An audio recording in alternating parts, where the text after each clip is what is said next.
Hi everyone! Good afternoon! I'm back! It's your Mama Sam para dito sa ating Samsam TV. Kamusta naman kayo mga amigo, amiga, kumare at kumpare? Sana lahat kayo ay okay na okay at safe ngayong araw na to. Syempre ko ako naman ang tatanungin nyo, kita naman ninyong fresh at talagang maganda pa rin ang Mama Sam ninyo. Charot! So yon. So syempre today is Saturday. Nandito lang tayo sa bahay at syempre ayun nga sino nagluluto ng aming pananghalian at inaabangan ko kung ano ang ulam namin today. So wala akong idea.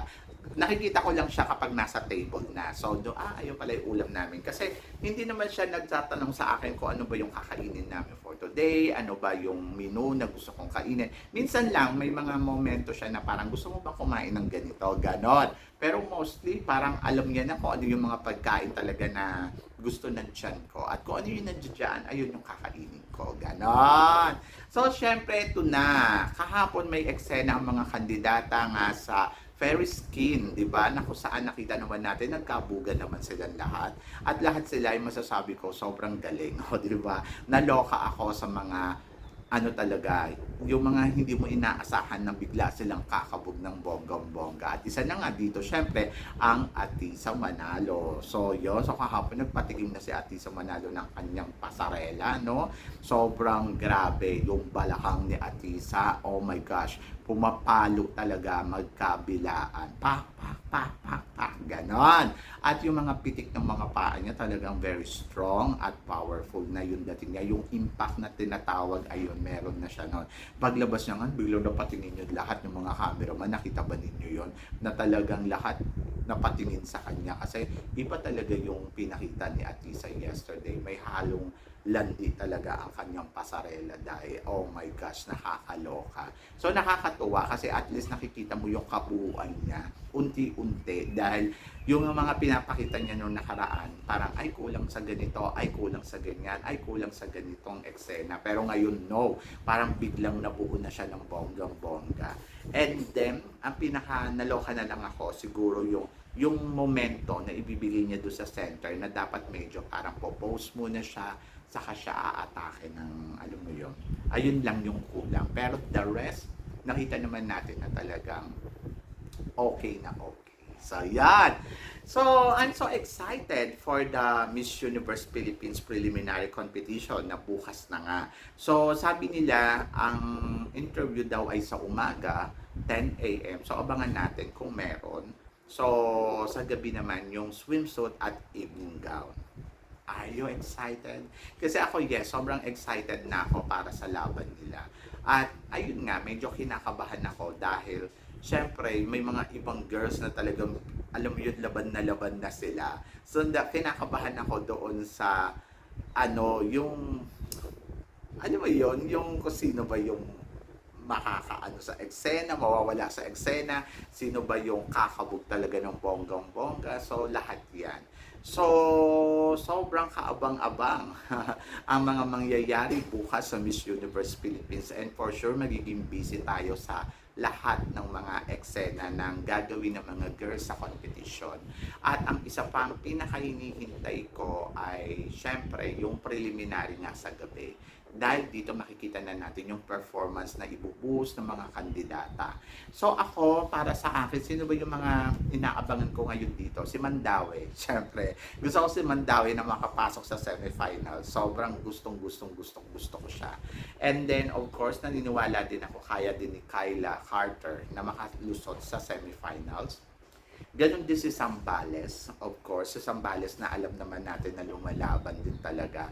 At alam mo yun, na talagang hindi siya nagpapakabog. I hope na bukas makalusot siya sa semifinals at hindi siya ma-eltukulo sa competition na to. Kasi di ba nung mga the last laban niya nata sa Miss Earth, na eltukulo siya ng bonggang-bongga doon kahit kabogera siya. So I hope dito sa Miss Universe Philippines makita talaga yung galing niya.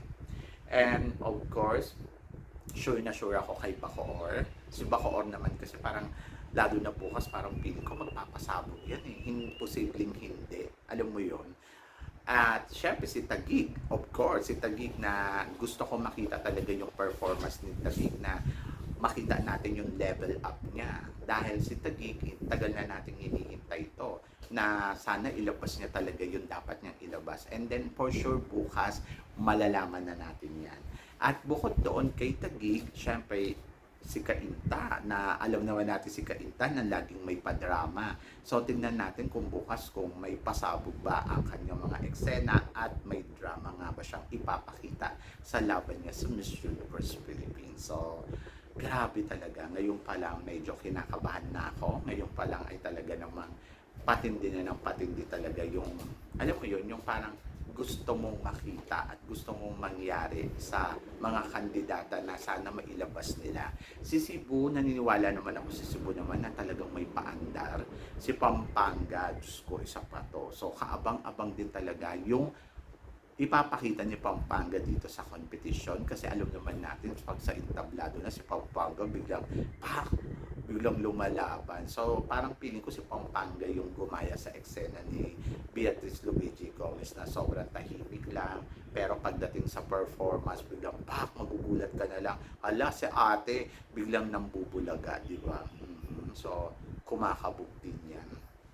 At saka syempre hinihintay ko din syempre yung eksena ng kandidata na hindi pa natin nakikita na alam mo yon na nagpa-perform talaga ng todo-todo na mga hindi napapansin na kandidata. So, syempre si Palawan, iba din yung ipinapakita ni Palawan, no? Talagang sobrang, oh my gosh, nakakaloka. So, yon. So, syempre si Baguio, alam mo naman si Baguio na laging umi-eksena talaga. So, parang feeling ko si Baguio bukas, isa to sa mga pag-uusapan talaga sa performance. So, yan. So, syempre yung Iloilo. So, sabi ng ganon, may pasurpresa nga daw ang Iloilo bukas. So, baka nagpagupit na si Iloilo ng buhok. So, di ba? Kasi sabi ng ganon, magpapakalpo daw si Iloilo ng bonggang-bongga. So, abangan natin yan. And Atisa Manalo. So, sa Atisa, syempre, Diyos ko, sabi ko nga sa inyo, yung ipinakita niya kahapon na patikim sa atin lahat, Diyos ko, kabahan ka sa eksenang yon dahil sobrang grabe ha. So, pag eksena pa lang, parang ayun na, talagang palaban na. So, yon. Ako para sa akin, lahat naman sila ay nakikitaan ko talaga ng potential, nakikitaan ko talaga na pwede makoronahan ng kahit anong crown na ino-offer ng Miss Universe Philippines. And then nandoon naman ako na nakita naman natin yung galawan nila. Ang hirap ng pumili. So parang ngayon pa lang kulang talaga yung top 5 para masabi mo na parang wow. So I hope na lahat sila ay makakabog, lahat sila ay talagang alam mo yun, mapahanga nila yung mga tagahanga nila sa eksenang gagawin at ipapakita nila. And then wish all the best. Lalo na kay Atisa na ngayon sinasabi ng lahat na mukhang si Atisa Manalo talaga ang mananalo dito sa Miss Universe Philippines. To be honest ako, nandoon pa rin ako sa sistema na I think it's Atisa Manalo. So kaya naman manalo. Kaya lang syempre, hintayin din natin kung ano nga ba talaga ang magiging eksena niya at ano nga ba ang dadalhin ng isang Atisa Manalo sa competition na to. So lahat naman yan ay talagang nakita naman natin na tinrabaho niya talaga ng bonggang-bongga, ipinakita niya yung galing niya, ipinakita niya talaga kung ano yung makakaya niya sa competition. At wala akong masabi sa mga eksena at ipinakita ni Atisa Manalo, talagang ibinuhos niya yung lahat ng makakaya niya. And I think so, malalaman natin yung resulta sa 22 kung siya nga ba ang kokoronahan ng Miss Universe Philippines. Pero kung ako tatanungin mo, I think it's still Atisa Manalo talaga. So, yan. So, syempre, good luck kay Atisa. So, good luck sa performance na ipapakita niya bukas sa entablado ng Miss Universe Philippines. And then, mabuhay. So, yon. Ako, nag-expect ako sa kanya bukas ng more. So, kung ano man yung more na ipapakita niya, I hope na talagang matuwa tayong lahat. For sure. So, yan. So, good luck kay Atisa. Good luck sa lahat ng kandidata. So, sino daw ba yung nakikita ko magla-last two standing for now? I still pwedeng Bacoor and Atisa Manalo or Atisa Manalo and Taguig. So, yon. So, good luck. Let's see. 'Di ba? Sabi nga nung iba, kaya naman daw manalo ng ibang kandidata. Totoo naman yun. Naniniwala naman ako doon. At yung sistemang yon ay pwede naman talagang mangyari. So, pwedeng mabago ang lahat. Depende sa ipapakita nila. Kaya nga bukas, manood kayo ng prelim para makita ninyo kung ano ang galawan na ibibigay ng mga kandidata. At sino nga ba ang papalo at sino nga ba ang kakabog ng bonggang-bongga sa competition na to. So, yan! So, syempre sa inyo lahat, ano ba ang masasabi ninyo dito sa mga pinag-uusapan natin ngayon? Comment below para at least malaman ko naman kung ano naman ang chika mo dito sa mga tinatalakay natin. So yun guys, maraming salamat syempre sa inyong lahat sa walang sawang suporta at pagmamahal na binibigay ninyo sa mga hindi pa nakaka-subscribe dyan. Please don't forget to click like and subscribe my channel at i-click na rin po ninyo ang notification bell para lagi kayong updated syempre sa aking mga chika.